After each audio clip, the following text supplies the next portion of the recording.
रामायण की एक कथा के अनुसार एक बार अयोध्या में राम दरबार में भगवान राम जी की सेवा में पवन पुत्र हनुमान इतने तन्मय हो गए थे कि उन्हें एक दिन गुरु वशिष्ठ के आने का उनको ध्यान ही नहीं रहा।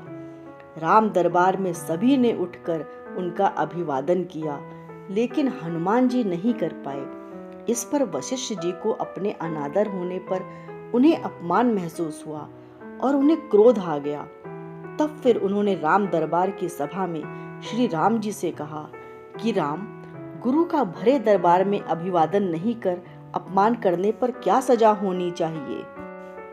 तब श्री राम जी ने कहा, गुरुवर आप ही बताएं। वशिष्ठ जी ने कहा, मृत्यु दंड। श्री राम जी ने कहा, मुझे स्वीकार है। तब भगवान श्री राम जी ने कहा, गुरुदेव आप बताएं कि ये अपराध किसने किया है। तब फिर वशिष्ठ ने कहा, बता दूंगा, पर राम वो तुम्हारा इतना प्रिय है कि तुम अपने आप को सजा दे दोगे पर उसको नहीं दे पाओगे।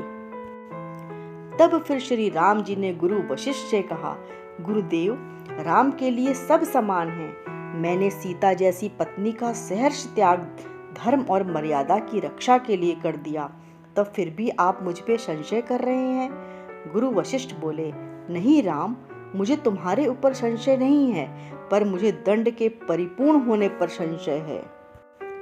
यदि तुम मुझे ये विश्वास दिलाते हो कि तुम स्वयं उसे मृत्यु दंड अपने अमोघ बाण से दोगे, तो ही मैं अपराधी का नाम और अपराध बताऊंगा। श्री भगवान राम जी ने पुनः अपना संकल्प गुरु वशिष्ठ के समक्ष व्यक्त कर दिया। तब फिर गुरु वशिष्ठ जी ने बताया कि ये अपराध तुम्हारे परम भक्त हनुमान जी ने किया है। तब फिर हनुमान जी ने भी अपने इस अपराध को स्वीकार कर लिया।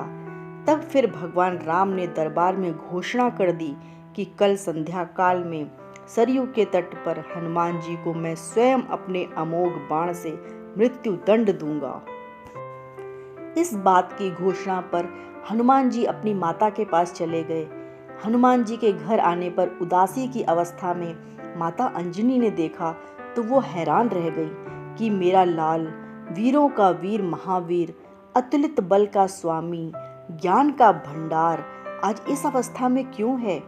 तब फिर उनकी माता ने उनसे बार बार पूछने की कोशिश की कि क्या परेशानी है, पर इस पर भी जब हनुमान जी चुप रहे तो माता ने अपनी कसम देकर पूछा।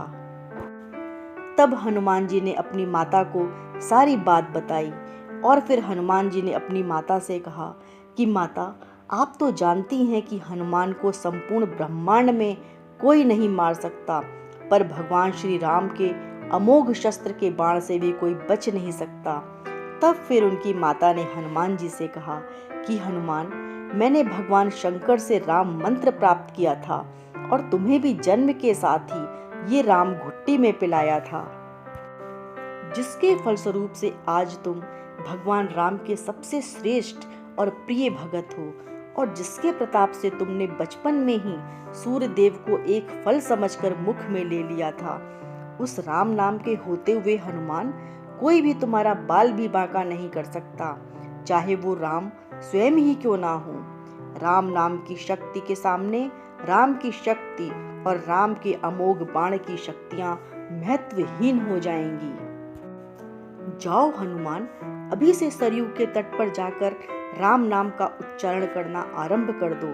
अपनी माता के चरण छूकर हनुमान जी सरयू किनारे राम राम राम रटने लगे। संध्या काल होने पर भगवान राम अपने संपूर्ण दरबार सहित सरयू तट आए। भगवान राम के संग सभी दरबारियों और वहां उपस्थित सभी श्रेष्ठ जनों को कौतूहल था कि क्या भगवान राम हनुमान जी को सजा देंगे। लेकिन जब श्री राम ने अपने बार बार राम बाण, महान शक्तिधारी अमोघ शक्ति बाण चलाए, पर हनुमान जी के ऊपर उनका कोई असर नहीं हुआ। तो गुरु वशिष्ठ ने शंका जताई, राम, क्या तुम अपनी पूर्ण निष्ठा से बाणों का प्रयोग कर रहे हो। श्री राम ने गुरु वशिष्ठ से कहा, हाँ गुरुदेव, मैं गुरु के प्रति अपराध की सजा देने पर अपने बाण चला रहा हूँ। उसमें किसी भी प्रकार की चतुराई करके मैं कैसे वही अपराध कर सकता हूँ। तब फिर गुरु वशिष्ठ ने श्री राम से कहा, तो फिर तुम्हारे बाण अपना कार्य क्यों नहीं कर रहे हैं। इस पर भगवान श्री राम ने कहा, गुरुदेव, हनुमान राम राम राम की अखंड रट लगाए हुए है, जिसमें मेरी शक्तियों का अस्तित्व राम नाम के प्रताप के समक्ष महत्वहीन हो रहा है। इससे मेरा कोई भी प्रयास सफल नहीं हो रहा है। आप ही बताएं गुरुदेव, अब मैं क्या करूं? तब फिर गुरु वशिष्ठ ने भगवान राम से कहा, हे राम, मैं जान गया हूं कि सारे अमोघ अस्त्र विफल होने का कारण क्या है। आज से मैं तुम्हारे साथ और तुम्हारे दरबार को त्याग कर अपने आश्रम जा रहा हूं, जहां मैं राम नाम का निरंतर जप करूंगा। और फिर जाते जाते गुरुदेव वशिष्ठ जी ने ये घोषणा की कि हे राम, मैं जानकर मानकर ये घोषणा कर रहा हूँ कि स्वयं राम से राम का नाम बड़ा है। राम नाम महाअमोघ शक्ति का सागर है। जो कोई जपेगा, लिखेगा, मनन करेगा, उसकी लोक कामना पूर्ति होते हुए भी वो मोक्ष का भागी होगा। जय श्री राम।